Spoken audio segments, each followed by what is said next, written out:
hampir 1 juta. Jadi yang diingat Pak Wawan itu malah rupiahnya. Nah, iya ya, karena ini kan langsung gitu. Sangunya kan nggak seberapa gitu. Waduh, ini ternyata bayar gitu. Nah, yang menarik adalah betul buku ini. Di kita mungkin ya tidak ada habit itu bahwa pameran bayar gitu. Mungkin ada satu bukan satu apa istilahnya permakluman bersama justru dari orang-orang di industrinya gitu ya. Ojo malah rapayu nek di tiketing gitu ya. Saya masih ingat kita pernah nyoba itu ya, dijual 2.000 ya pro kontra banyak, tetapi ya ya ternyata pengunjungnya juga tidak langsung tiba-tiba hilang gitu ya. Jangan-jangan ya karena kebiasaan aja nggak pernah dijual, jadi ini seperti harus gratis. Padahal mungkin kalau barangkali kita pikirkan edit value tertentu, mungkin ya layak ketika misalnya ini tiba-tiba tiketingnya menjadi misalnya ya dibanderol 10.000 barangkali gitu atau apalah gitu ya. Ya format-format yang itu kan memang saya pikir perlu dicoba. Itu sih saya nambahin cerita aja, jadi mungkin ada komparasi yang terjadi barangkali di belahan dunia lain itu ya. Konon, nah ini sayangnya belum berkesempatan, konon di Frankfurt Book Fair itu bukan supportingnya itu bahkan negara gitu.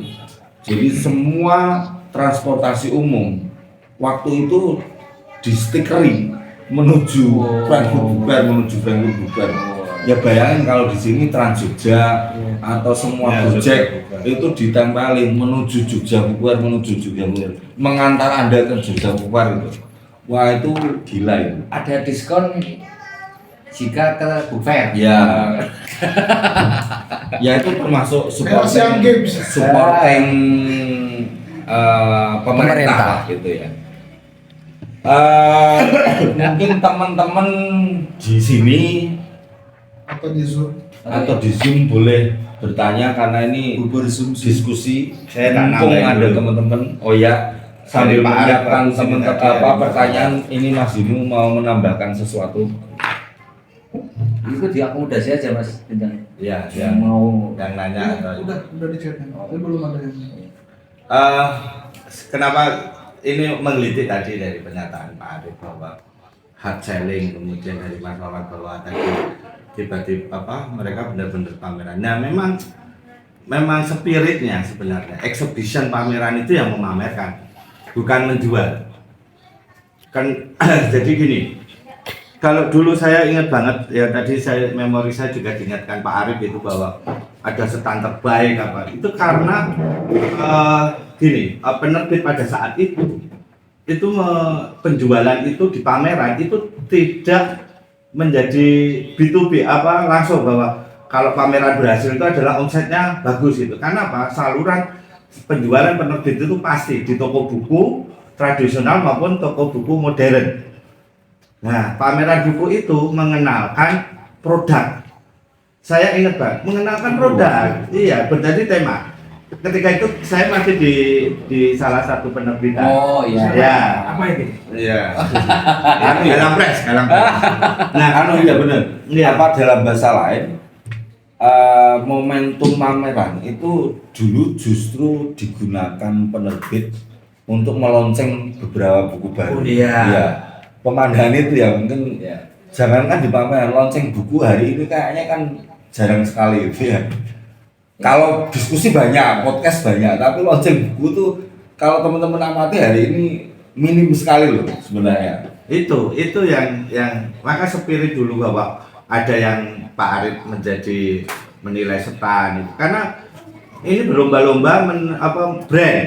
Jadi penerbit itu membentuk brand. Lu kalau besok setelah pameran ini selesai, brand itu nyantol, kemudian dia akan melakukan transaksi di saluran-saluran penjualan yang sudah terbina. Maka dulu juga yang perlu saya ingatkan, dulu distributor itu berperan sekali untuk membuat membantu stand penerbit yang istilahnya bukunya bagus tapi mereka tidak punya untuk ikut pameran, jadi disupport penuh, jadi brandnya dijadiin gitu. Jadi memang ketika pameran buku pada waktu itu saya masih menjadi peserta, itu adalah bagaimana merebut merebut pasar, atau istilah merebut bagaimana melirik. Nah, hari ini sampai hari ini teman-teman itu memikirkan bahwa pameran berhasil itu adalah hard selling, omset bagus, pamerannya berhasil.